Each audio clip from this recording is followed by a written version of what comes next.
ఐరా కుర్రోలు, ముందుగా మీ అందరికీ శ్రీకృష్ణ జన్మాష్టమి శుభాకాంక్షలు. ఈరోజు స్వామివారి గుడి దగ్గర అయితే ఉన్నాం. రండి, స్వామివారి దర్శన భాగ్యం అయితే మీ అందరికీ కల్పిద్దామని నేను అనుకుంటున్నాను. ముందుగా మనం ప్రథమ పూజ్యుడు వినాయకుడి దర్శన భాగ్యం అయితే చేసుకుందాం. రండి, వినాయకుడి దర్శన భాగ్యం చేసుకుందాం. స్వామివారి దర్శన భాగ్యం అయిపోయిన తర్వాత ఆ శ్రీకృష్ణ పరమాత్ముడి దర్శన భాగ్యం కూడా చేసుకుంటారు కుర్రోళ్ళు. ఈరోజు మా గ్రామంలో అయితే శ్రీకృష్ణ జన్మాష్టమి అంగరంగ వైభవంగా చేస్తున్నారు. చిన్నపిల్లలను అయితే శ్రీకృష్ణ వేషధారణలో చాలా చూడముచ్చటగా తయారు చేశారు. తర్వాత సాయంత్రం 6 గంటలకి ఉట్టు కొట్టడం కార్యక్రమం కూడా కమిటీ వారు ఏర్పాటు చేశారు. తర్వాత ఉట్టు అయితే ఎవరు కొడతారో వాళ్ళకి బహుమతి కూడా కమిటీ వారు ఏర్పాటు చేశారు.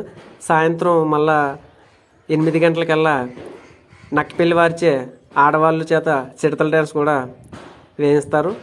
ఈ యొక్క కార్యక్రమం కూడా వీక్షించండి. మా గ్రామంలో ఈరోజు మధ్యాహ్నం అన్న సంతర్పణ కార్యక్రమం అయితే ఏర్పాటు చేశారు కుర్రోళ్ళు. ప్రతి ఒక్కరూ కూడా స్వామివారి దర్శన భాగ్యం చేసుకున్న తర్వాత ప్రసాదం స్వీకరించండి. జై శ్రీకృష్ణ అనేసి నాకైతే మెసేజ్ చేయండి. మర్చిపోకండి, కామెంట్ చేయండి, లైక్ చేయండి. మా గ్రామంలో ఖచ్చితంగా ఈరోజు స్వామి దర్శన భాగ్యం